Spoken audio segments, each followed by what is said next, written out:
At narito na naman ang mainit na balita mula sa mundo ng politika. Isang malaking iskandalo ang bumangga sa mga mata ng publiko ngayon matapos mabisto ang sabuatan ng dating kalihim ng Department of Interior and Local Government or DILG na si Benjamin Abalos Jr. at ang kasalukuyang Pangulo ng Bansa na si President Kuting ng Norte Jr. na di umano'y may kinalaman sa malawakang katiwalian sa ilang mga proyekto ng gobyerno. Ang mga impormasyon ay nagmula sa mga leaks na ngayon ay nagpapabagsak sa kredibilidad ng dalawang opisyal. Ang isyu ay unang lumabas ng magtangkang isiwalat ang ilang whistleblower ang mga hindi kapani-paniwalang transaksyon at peking proyekto na umano'y isinagawa ng Administrasyong Marcos. Ayon sa mga ulat, ilang proyekto na may kinalaman sa infrastruktura at pabahay ng pinondohan ng gobyerno ay nagkaroon ng mga overpriced na kontrata at peking bidding na pinangunahan ng mga opisyal ng gobyerno. Lalo pang sumabog ang galit ng publiko nang matuklasan ng mga dokumentong nagsasabing may malalim na sabwatan sa pagitan ni Abalos at PBBM. Dahil dito, nagkaroon ng matinding reaksyon mula sa iba't ibang sektor ng lipunan. Ang mga mamamayan, lalo na ang mga biktima ng mga hindi natapos na proyekto, ay galit at nagsagawa ng mga protesta sa iba't ibang panig ng bansa. Ayon sa mga demonstrador, ang sinasabing katiwalian ay nagdulot ng pagkakaantala sa mga proyektong dapat sana'y nagbigay benepisyo sa mga mahihirap at mga apektadong komunidad. Naglabas na ng pahayag ang ilang mga grupo ng civil society na nag-aakusa kay Abalos at kay Marcos na paglabag sa tiwala ng mga tao. Inihayag nila na ang mga dokumentong nakuha nila ay nagpapakita ng malupit na pagnanakaw sa pondo ng bayan at hinihiling nila ang agarang pagsisiyasat at pagkakasuhan ng mga sangkot. Ang mga mamamayan ay nagsasabing hindi sila titigil hanggat hindi lumalabas ang buong katotohanan at hindi napaparusahan ng mga may sala. Samantala, si Pangulong Marcos ay nagbibigay ng pahayag sa pamamagitan ng isang televised address upang pabulaanan ang mga paratang. Ayon sa kanya, wala siyang alam sa anumang uri ng katiwalian at hindi siya kailanman naging kasangkot sa mga iligal na transaksyon. Ngunit magpapatuloy ang galit ng mga tao at may mga lumitaw pang bagong mga testigo at ebidensya na naglalantad ng mga detalye ng mga peking proyekto at mga koneksyon ng mga opisyal sa mga pribadong kumpanya na pinakinabangan mula sa mga peking kontrata. Hanggang ngayon, patuloy ang investigasyon ukol sa isyong ito at malawak ang inaasahang epekto nito sa political landscape ng bansa. Tinututukan ito ng mga mamamayan at ang mga susunod na araw ay magiging kritikal sa pagdesisyon kung ano ang mangyayari kay Abalos at sa Pangulo. Makikita natin kung anong hakbang ang gagawin ng mga ahensya ng gobyerno at kung paano nila haharapin ang mga paratang na ito na naglagay sa kredibilidad ng Administrasyong Marcos sa malaking alanganin. At heto nga mga balitang ating pagkakatutukan at kung bago ka pa lamang sa aking channel ay huwag kakalimutang mag-like, share and subscribe para updated ka sa aming mga bagong balita dito sa Tatak Pinas.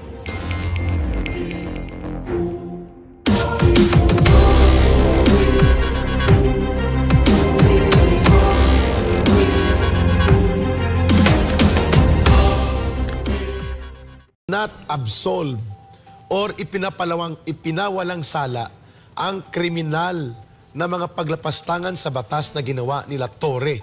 At may pananagutan pa rin dyan sila Abalos at sila Marbil at Marcos. Bakit? Sapagkat the warrant of arrest is not a license to commit human rights violations.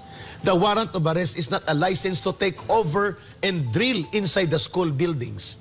The warrant of arrest is not and cannot be used to attack and physically harm civilians who are not also part of the warrant of arrest na dapat i-intend na i-serve mo.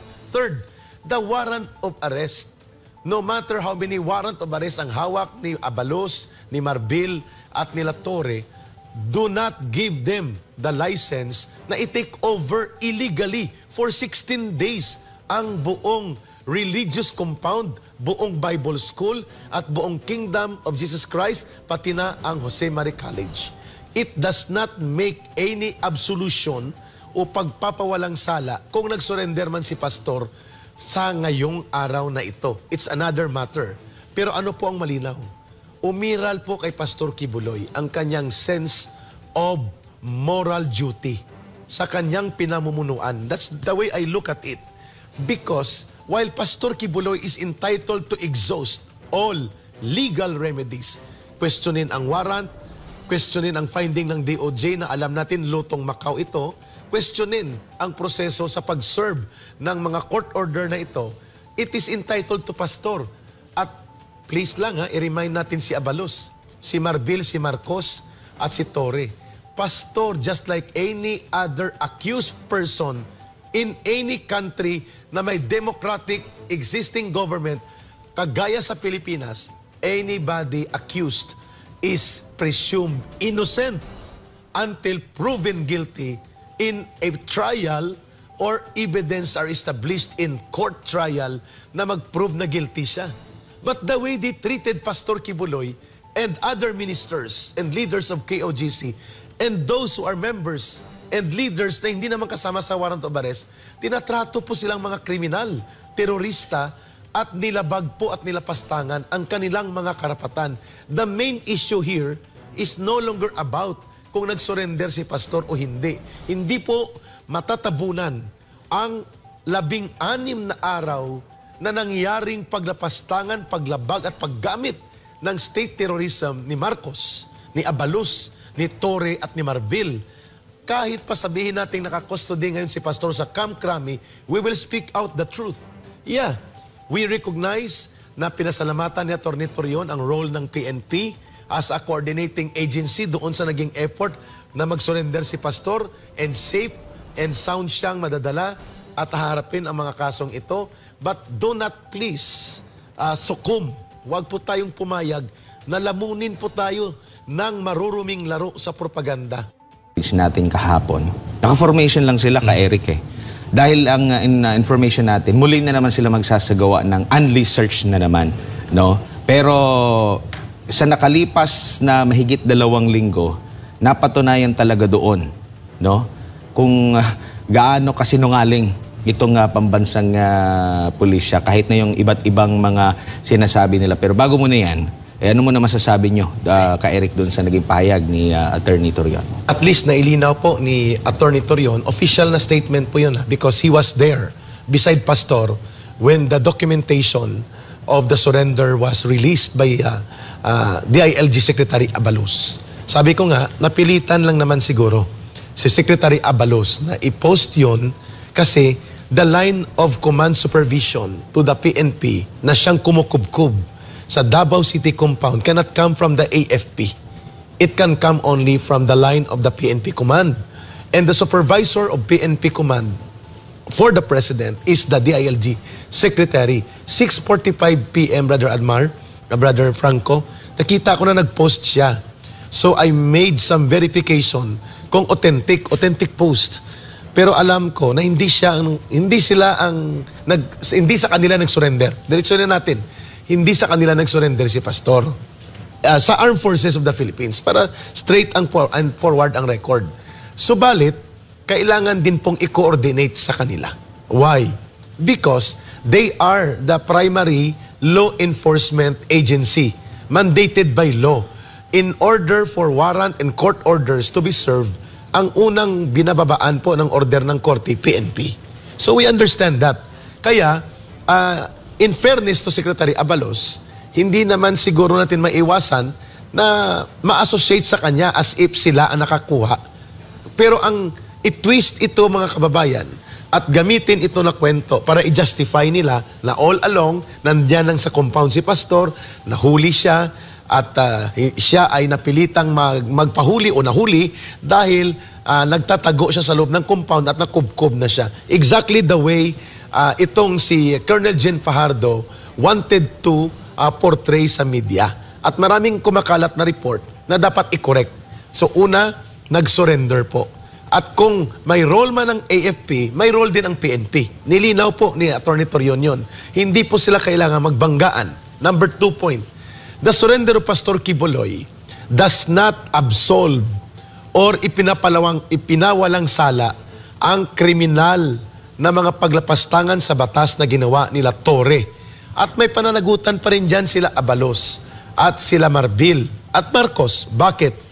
Sapagkat the warrant of arrest is not a license to commit human rights violations. The warrant of arrest is not a license to take over and drill inside the school buildings.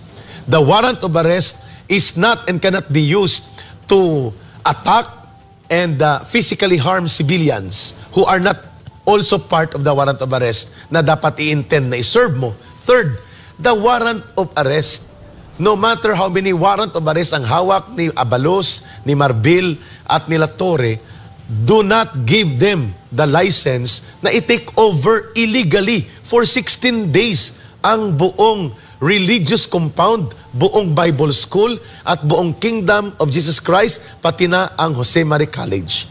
It does not make any absolution o pagpapawalang sala kung nag-surrender man si pastor sa ngayong araw na ito. It's another matter. Pero ano po ang malinaw? Umiral po kay Pastor Kibuloy ang kanyang sense of moral duty sa kanyang pinamumunuan. That's the way I look at it. Because while Pastor Kibuloy is entitled to exhaust all legal remedies, questionin ang warrant, questionin ang finding ng DOJ na alam natin lutong Macau ito, questionin ang proseso sa pag-serve ng mga court order na ito, it is entitled to pastor. At please lang i-remind natin si Abalos, si Marbil, si Marcos, at si Torre. Pastor, just like any other accused person in any country na may democratic existing government, kagaya sa Pilipinas, anybody accused is presumed innocent until proven guilty in a trial or evidence are established in court trial na mag-prove na guilty siya. But the way they treated Pastor Kibuloy and other ministers and leaders of KOGC and those who are members and leaders na hindi naman kasama sa warrant of arrest, tinatrato po silang mga kriminal, terorista, at nilabag po at nilapastangan ang kanilang mga karapatan. The main issue here is no longer about kung nag-surrender si pastor o hindi. Hindi po matatabunan ang 16 na araw na nangyaring paglapastangan, paglabag at paggamit ng state terrorism ni Marcos, ni Abalos, ni Torre at ni Marbil. Kahit pa sabihin natin nakakustody ngayon si pastor sa Camp Crame, we will speak out the truth. Yeah, we recognize na pinasalamatan ni Atty. Torion ang role ng PNP as a coordinating agency doon sa naging effort na mag-surrender si pastor and safe and sound siyang madadala at haharapin ang mga kasong ito. But do not please succumb.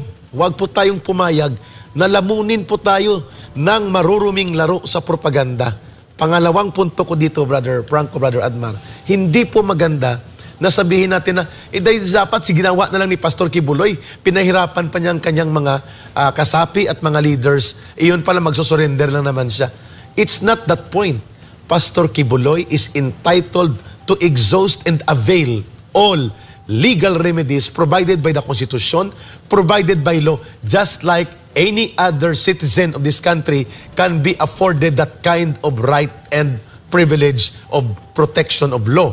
And lastly, ang punto ko dito, Brother Admar, malinaw po na ang nangyari sa KOGC is not a landmark milestone na napakagaling ng PNP. Kagaya ng gustong palabasin ngayon, i-mention ko ng pangalan niya, dating attorney siya, hindi naman siya abogado ngayon, si Larry Gadon, and pinapakalat niya sa media na dahil daw sa mga proton-elec, dahil daw sa advanced technology na ginamit sa loob ng compound of Jesus Christ, nahuli si Pastor Kibuloy. Excuse me, Mr. Gadon, the monumental failure of failed intelligence and wrong information and criminal mindset that Torre and his cohorts, coming also from the orders of the President himself, na gawin ang kalapastanganan na ginawa sa loob ng KOGC compound, no matter how many proton-elec, high-tech, high-end equipment you brought there, failure po kayo. Mission failed at ang inyong na-accomplish, paglapastangan at panggagahasa sa karapatan at kalayaan ng mga inosenteng sibilyan. That can never be written off. Even Pastor Kibuloy has now surrendered. Yes, correct ka, Eric. And also, yung nangyaring yan, partners, it's really an eye-opener. Minulat ang bawat Pilipino sa nangyaring ito. Bakit? It really went to the precipice of, this is like they were about to attack. Andun na sukdula na yun Pero everything will fall into place, ika nga. Kasi, nung time na kung saan, alam na natin kung gaano ka-worse the Philippine National Police can become pag ang leader ay talaga naman wicked, ganito. Kumbaga, si Pastor ang isa sa naging eye-opener. How can the Philippines become if someone will lead this kind of organization that should be protecting every Filipino people kung ang leader ay hindi mismo kinikilala ang batas? So si Pastor, everything is perfect. You know, kaya nga nakita natin magiging madugo na to, could be, kay Eric, partner. Pero everything exactly kung saan, I want to quote this verse, that greater love hath no man than this, that a man will lay down his life for his friends. John 15:13. Ito ang pinakitang pag-ibig ni Pastor sa bawat Pilipino, knowing the fact that America is involved, the statement of our beloved pastor, everything before everything happens, nangyayari Alam ni Pastor ang mga posible mangyari, pero he chose to surrender for the sake of every kingdom of Jesus Christ, every kingdom citizens, and every Filipino to witness how this government will become if no one will stop this. Tama ka nga, partner Franco, maraming nadiskubre mula sa pinakamataas na opisyal ng bansa hanggang sa pinakamababa. Nakita natin kung gaano sila kasinungaling, no? Correct. Ito pa nga na nakikita na natin yung ebidensya laban doon sa kanilang pagsisinungaling. How much more yung hindi natin nakikita ka, Eric, no? Halimbawa na lang, yung mga nabanggit ni Marcos Jr. na walang baril ni isa, walang tear gas.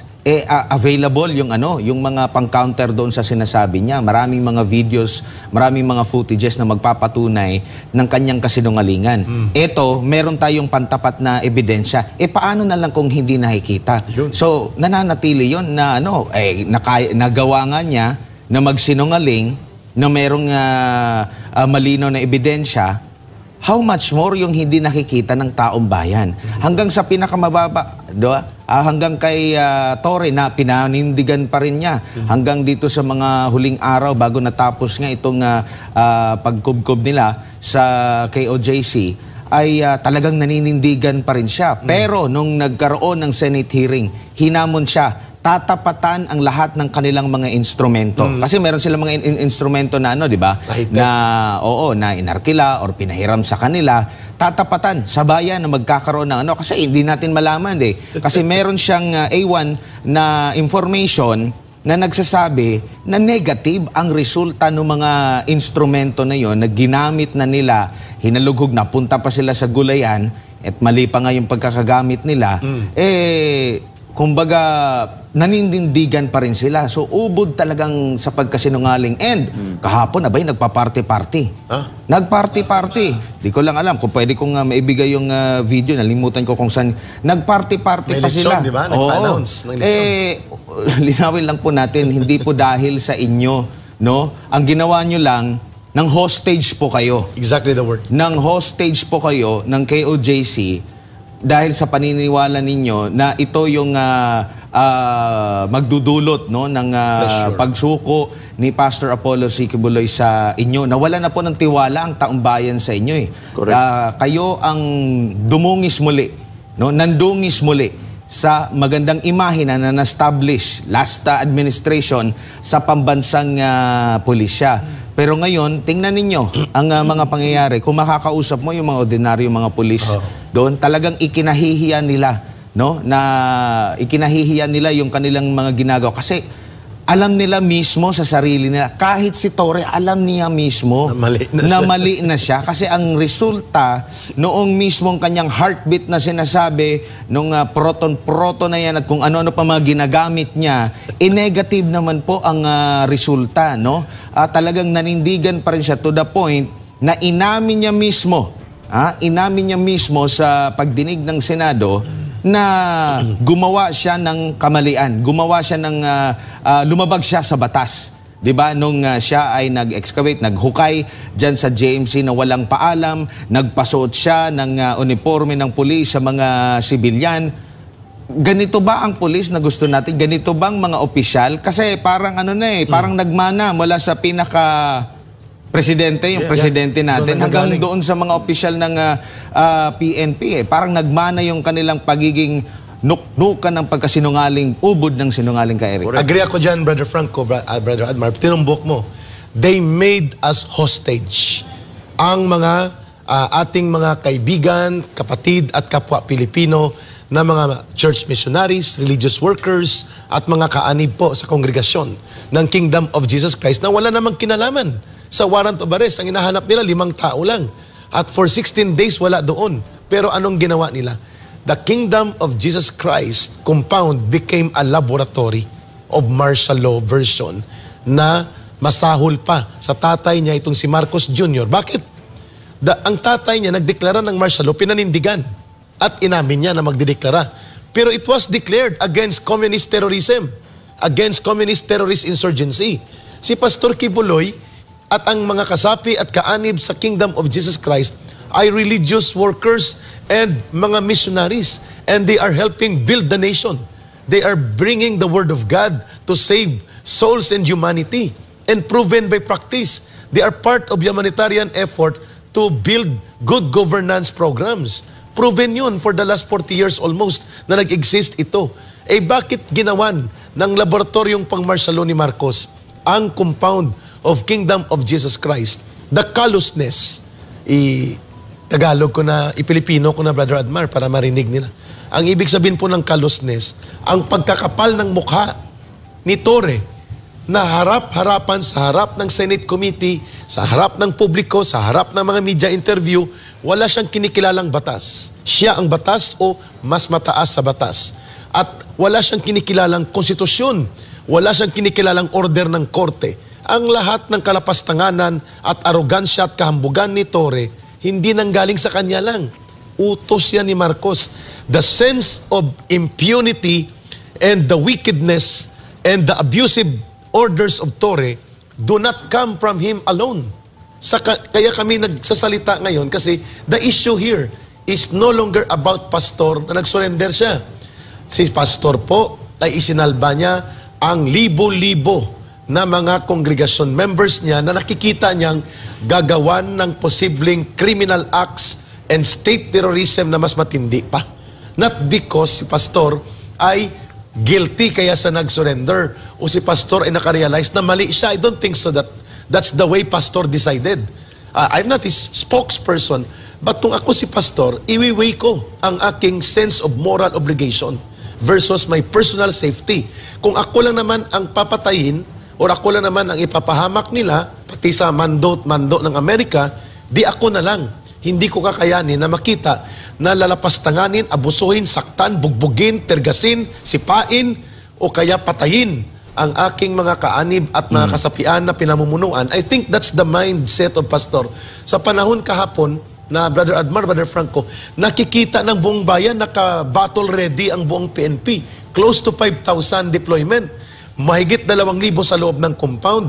Mahigit 3,000 sa paligid, including sa highway.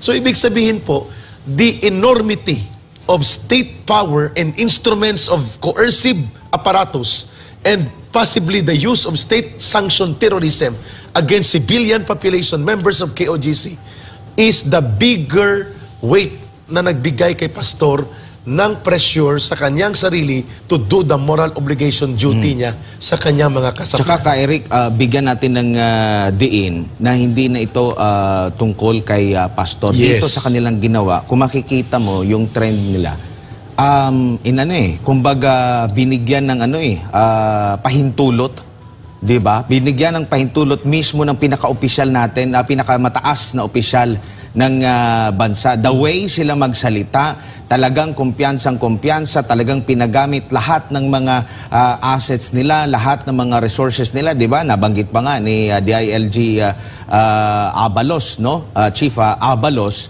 na gagamitin ang lahat ng resources. Kaya talagang mayroong matinding sinasandalan itong si Torre.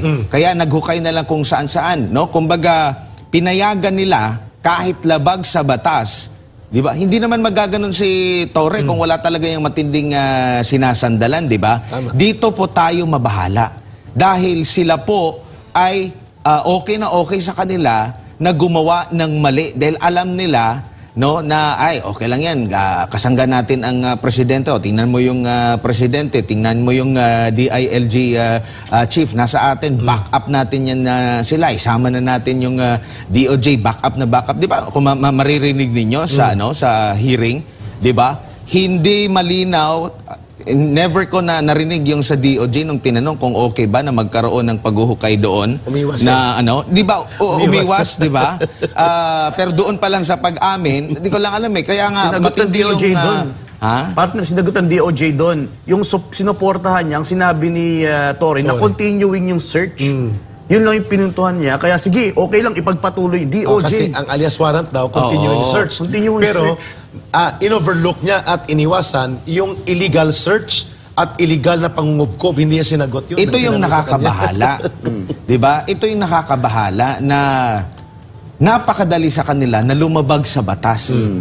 Di ba? Hindi naman po si Torre lang yan na Region 11 po yan. Ang nandoon po, merong region na 10, 13, Bar, 3, Central Luzon, meron pang 4A, meron pa yatang taga Visayas ba doon? May Bagyo SWAT pa. 7, meron pang SWAT. Hindi po kaya yang iutos ni Torre alone lang. Beyond this level.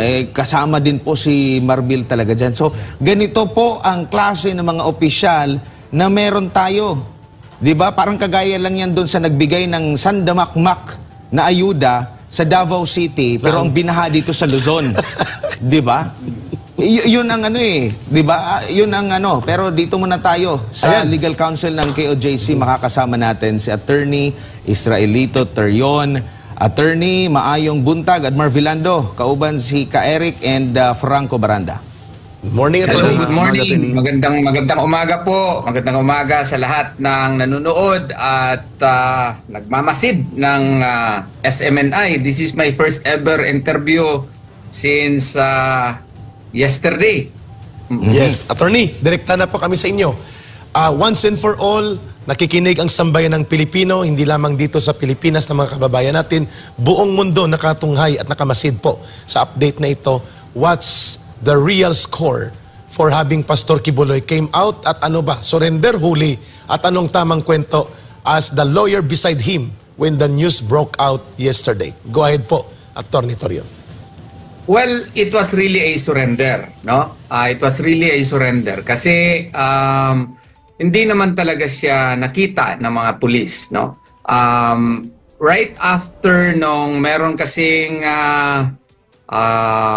text message from a high police officer na gloves off na daw at kung sino mang haharang, dadakpin. Ako meron nang designated na police officer na dadakpin, no? Worried si Pastor noon because he did not want the situation really to escalate, and he wanted to check on his people.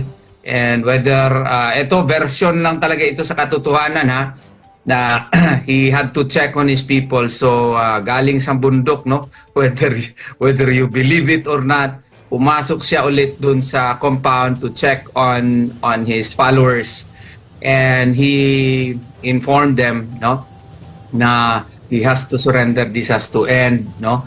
And ang kapakanan daw ng kanyang mga miyembro ang pinaka-importante, no? And he even checked on his people. Kaya yung sabi ni General Torre na nandyan lang yan si Pastor, naglalakad-lakad lang yan. Hindi yung totoo until September 7 onwards. Kasi nalaman ko nga yung na nandyan na sa loob si Pastor September 8 kahapon lang morning, no? And that's the truth about it, no? So he decided to surrender to end the not to worsen the situation further. May namatay na, marami nang nasugatan, yung kanyang cathedral na desecrate na, yung GMC na turn into a mining operation na, no? Marami ng mga sasakyan ng affiliate companies at maski walang kinalaman na confiscate na, no? So sabi niya this has to end, and he had to explain to his leaders, no. So yun, it was really a surrender. Hindi po yung, maski naman po yung PNP ay nag-acknowledge po niyan, no. We operationalized yung na pag-usapan namin, kasi ang tumulong talaga namin noon, no, at saka hanggang ngayon si General Silo, no, and yung mga niya, mga sabi niya sa amin, no, kasi matino na tao at honorable to si General Silo. General Silo trusted him, but of course, since he is a member of the PNP, we had to eto, katotohanan lang talaga, we had to contact the Philippine Army, no? And meron pong nag-go-between sa amin, yung akin pong gwapo na kliyente, yung gobernador po ng Davao del Norte, and then he nagpatulong ako sa kanya, and he was able to connect me to the ISAF po, yung ISAF, no? Ito, I have to tell the truth. Pasensya na po sa ISAF kasi ayaw sana nila ma-mention, pero kailangan malaman ng taong bayan. Kasi si Pastor, ang trust po niya sa AFP, no? So, yun, nagkita kami ng mga opisyal ng what you call this, ng ISAF, and then si Colonel Cabading, si Colonel Ruiz, and then ang napag-usapan kasi hindi talaga po pwede na yung arresting officer ay yung maggawa ng mga paperworks ay AFP. So we had to contact yesterday, si Colonel Ruiz had to contact General Macapas po. And then General Macapas had to coordinate with what you call this, with the higher ups, no? And General Francisco, no? And then meron pa siya mga tinawagan po. So yun na po ang nangyari.